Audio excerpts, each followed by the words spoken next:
Hello YouTube, welcome to the channel. Now then, on today's video we're going to be looking at this. It's the MJX Hyper Go. It's the 16207 brushless buggy version, and I know we've covered the other brushless version of the MJX Hyper Go on the channel a few videos ago. But the buggy is sufficiently different to warrant its own video, I think. Now this has very kindly been donated to the channel for review by a friend of mine. He just basically said, do an unboxing, do a tear down and service it for me while you're there. So that's precisely what we're going to do today. Now then, here in the UK, these Hypergos do fetch a reasonable amount of money. However, if you choose the buggy version, they're approximately, tend to be about 20-30 quid cheaper than the truck version for some strange reason. Now, he picked this up on eBay. I think he said it was about 87, 89 quid, which is approximately $100, something like that. Which, considering that the truck version is normally about 110, 120 pound normally, so it's a fair old saving really, and you're basically getting the same thing. Obviously it's got a different body on it, there's a few alterations, but it's basically the same thing. So the buggy does represent a significant saving, and to be honest, I think a bargain. I mean, this version is actually the 3S version as well, so it will be an absolute beast. Now it's 1/16 scale. Like I say, it comes with 3S battery, full-time 4-wheel drive, and these MJXs, they're all metal transmission. They've got a separate ESC and receiver. They just seem to be really well made. Anyway, enough of the waffle. Let's crack this box open and let's get this thing out. Right, then in the box we've got our instruction and parts manual. We've got a little USB battery charger, screwdriver and metal wheel spanner. We have got a little monowheel wheelie bar, and I can imagine on 3S you're really going to need that. We've got a rear wing and screws. We've got our transmitter, and these are quite nice transmitters actually, fit nice in the hand. And last but not least, we have actually got the buggy itself. Now, get down a bit, there we go. Now the first thing you notice about these MJXs is the weight of the things. They really are weighty RCs for the size.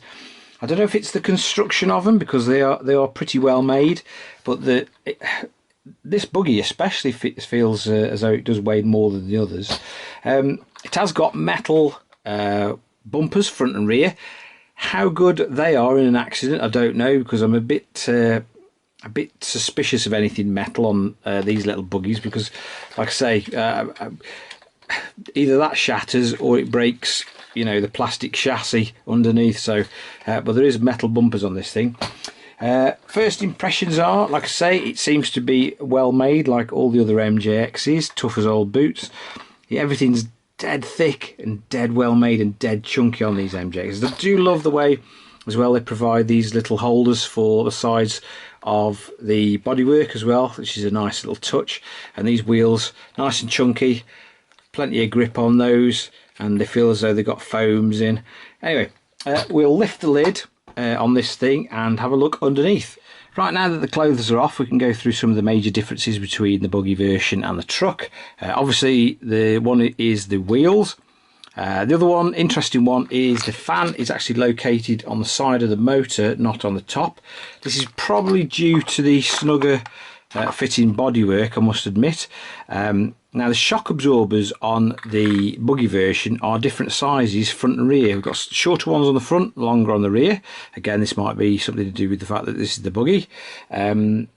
The ground clearance on the buggy, I believe, is slightly different. I think it's slightly closer to the ground.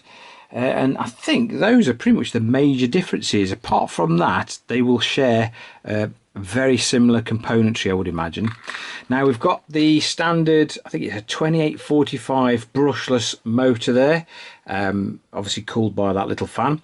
Now, considering this is a 1/16 scale buggy, that is a big brushless motor in there, so this thing is going to be quick, especially because it's this is a 3S version. We've got a ESC here, which is 45 amp, which is a good ampage considering, again, the size of the truck. We've got our receiver, and of course we've got our 3S battery, which is 2050 milliamp hours. Now, like I say, These things are quick on 2S. On 3S, I can imagine this thing is absolutely ballistic. Now, there are nice touches with MJXs, one of which is the battery clip that you get. So these batteries sort of clip in and out, and they're their own little units. So, like I say, when you're whizzing along, you hit bumps and that, you'd no more battery flying out everywhere, and you just clip it in nice and secure like that. Really well thought out. I do like these MJXs. They do seem like quality pieces of kit. But anyway, let's start tearing this thing down and see what's underneath. Right, we'll kick things off with the front and rear metal bumpers. Now, these are quite weighty items, considering that they're probably like a little either pot metal or aluminium, but they do weigh quite a bit. But I am highly dubious. In an accident, these aluminium parts tend to transfer the stress somewhere else.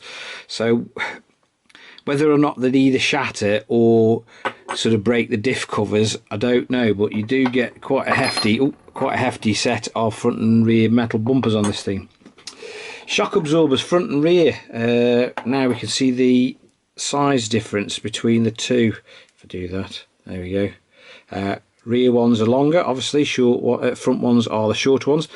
These are great budget oil shocks. These are you'll find these on all sorts of things like WL Toys and 16889 Pro. They're adjustable for preload, and of course they are oil. The tyres definitely got foams in them. Rubber's dead soft and compliant, and they do look like chunky affairs. I would imagine they would give you loads of grip. And unusually on this brushless version, we've got plastic wheel hexes. Now, I have come across some of the brushless versions with the little metal alloy ones, but this one, we've got plastic wheel hexes. Right then, let's have a butcher's at the rest of the suspension, and we've got that lovely sort of flexible but chunky plastic on the wishbones and the hubs. You'd be hard pressed to break one of these, I tell you, on a 1/16th scale truck. You'd have to hit something pretty hard to destroy one of these. They really are tough as old boots, these HBXs. It just feels like a decent weighty, piece of plastic. The wishbone, the body mounts are the same, nice and thick and chunky efforts. Again, just a decent quality piece of kit. Everything's on ball bearings, so it's a fully ball raced machine, this. Now, I've said it before, and I'm going to repeat myself. These drive shafts that you get on these MJXs, considering they're only 1/16th scale, are well over engineered. They're huge. The diameter of the shaft is huge, so they're well engineered. I wonder if anyone's ever worn a pair of these out. So they're massive. Mind you, it's 3S, so perhaps you need it on the 3S versions. That's the rest of the suspension taken care of. Let's have a quick look at the electronics. So I'll start taking this lot apart. Now, before we go any further, or I forget, one of the other things I really like about these MJX controllers is they have a hinged door. So obviously they take 2 AA batteries, which you have to supply, but the door is on a hinge, so you never lose the door in the dirt. Right then, we'll have a quick look at the electronics. We've got our 3-wire steering servo. We've got our 45 amp ESC, and I must admit, that's one thing I like about these little MJX Hyper Go's, is on the brushless version anyway, you get separate electronics. So if this blows, you could just replace the ESC rather than having to get the ESC receiver, etc., or you can replace it with another one, a more powerful one. We've got our brushless motor here, which I believe, hang on, where is it? Turn it the right way around. It's a 2845 4200 kV, so this thing is going to pack some punch, especially on 3S. It's going to be absolutely uncontrollable. You really are going to need that wheelie bar fitted to this thing. We've got our little 3-channel receiver, and there is also a couple of channels there for the ones for the fan. Oh, there's 2 for the fan, so you could possibly fit another fan to the ESC to help it keep cool. So that's basically the electronics covered. Obviously on the buggy version, the body posts are different to the truck version. Now we'll quickly have a look at the transmission, which I can guarantee you is going to be all metal. I mean, there's that battery clip that you get. So open it up, like I say, that's a nice touch there. We've got these covers we lift off. There you go. We've got a full metal transmission, and it's all ball raced. There's little metal gears inside these diffs, and I believe these diffs are very similar in size to the ones out of a 16889 Pro.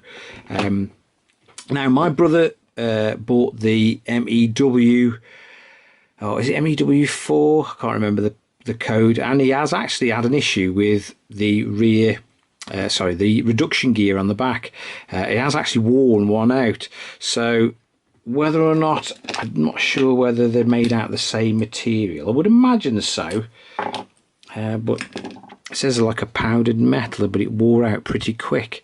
I mean, this does look very, very similar, but like I say, that might be one thing to watch out for. I do know that there are people offering a steel alternative to this, so if you are having trouble with the rear gear in your MJX Hyper Go, you might be able to get an upgraded version. There might be an upgraded version out there that you can put in. But that is pretty much it for this teardown. Like I say, I just thought we'd have a quick look at the buggy version, because it is different enough to warrant its own video. But my impression of these MJXs so far is that they are extremely well put together, very, very quick. They have a few issues. I know they are known for diff issues, but I'm not surprised at 3S with the 2845 motor through it. But they are exceptionally quick. They do seem well made, and this one at sort of 87, 89 pounds is really good value for money. Anyway, if you've enjoyed the video and you found it of some use and interest, please give it a big thumbs up. And if you're feeling that way inclined, hit that subscribe button for more similar future content. It really makes a massive difference to the channel. Anyway, I shall catch you again soon, guys, and thank you very much for watching.